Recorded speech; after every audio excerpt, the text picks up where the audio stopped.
D'après les chroniques de Salluste et Plutarque, voici l'homme qui mit Rome à genoux par l'or et le fer. Jugurtha.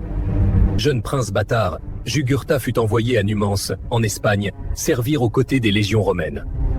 Là, il apprit l'art de la guerre, mais surtout, il découvrit la corruption et les failles de ses futurs ennemis.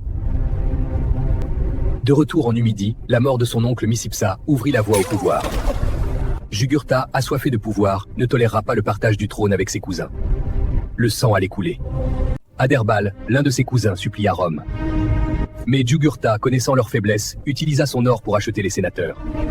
Il aurait alors prononcé ces mots amers: « Une ville à vendre, et vouée à une perte prochaine, si elle trouve un acheteur. »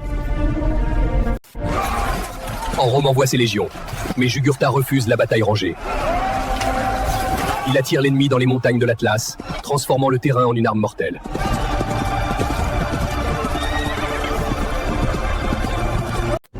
Harcelés jour et nuit par des ombres insaisissables, les généraux romains s'épuisent. Pour la première fois, la machine de guerre de la République vacille face à un désert qu'elle ne peut dompter.